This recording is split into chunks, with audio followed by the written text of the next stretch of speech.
राजाश्रय बोलते हैं हम, राजा ही आश्रय देता है भ्रष्टाचारियों को। ये पार्टी कर्नाटक में कांग्रेस की सरकार है, इसलिए उनके मुख्यमंत्री के खिलाफ गवर्नर के दबाव, उसके ऊपर दबाव डालकर उनके ऊपर प्रोसिक्यूशन की बात करती है। ये गलत है।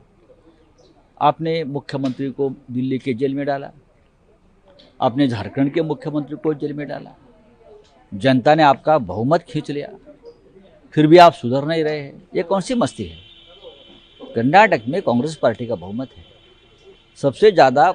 अगर ये है तो येडियुरप्पा को क्यों छोड़ा आपने? बीजेपी के जो मुख्यमंत्री थे येडियुरप्पा, उनके ऊपर कौन से केसेस आप देखिए ना, लैंड स्कैम है और स्कैम है, सभी स्कैम है उनके ऊपर।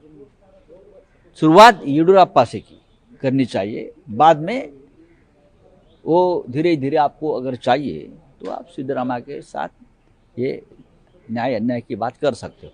और उपराष्ट्रपति जो धर्म परिवर्तन हो रहा है उसको लेकर गंभीर चिंता जाहिर कर रहे हैं। देखिए, ये उपराष्ट्रपति का काम नहीं है, साजिश के तहत हो रहा है। उपराष्ट्रपति का ये काम नहीं है इस प्रकार की चिंता व्यक्त करना।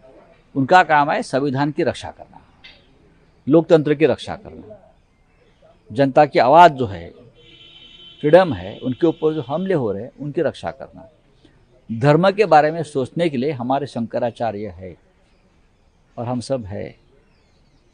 उपराष्ट्रपति नॉन पॉलिटिकल व्यक्ति होती है, मैं आपको बताना चाहता हूँ। तो हमारे जो सम्मानीय उपराष्ट्रपति जी है, मैं उनकी विनती करूँगा, धर्म के बारे में सोचने के लिए हम लोग सब है, आप देश की रक्षा करिए। और बीजेपी तो कह रही है, राष्ट्रीय जेपी नड्डा जी कह रहे हैं कि जो कांग्रेस पार्टी है अर्बन नक्सलिज्म का स्पोक्स पर्सन बन गया। हाँ, अब ये सब अर्बन नक्सलाइट अगर बीजेपी में जाएंगे तो संत बन जाएंगे। उसमें से बहुत से अर्बन नक्सलाइट जो पहले कहते थे अब बीजेपी में है, तो आप बीजेपी में जाने के बाद तो संत महात्मा बन गए हैं।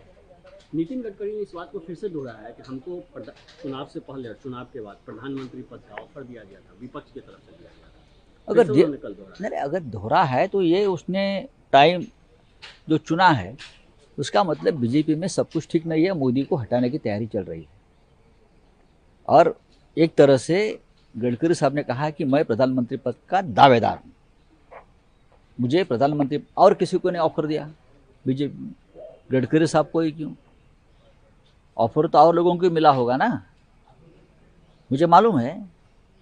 लेकिन गडकरी साहब ने आप खुल कर बात कही है, उसका मतलब है अब मोदी जी 75 साल के हो गए तो उनको जाना तय है।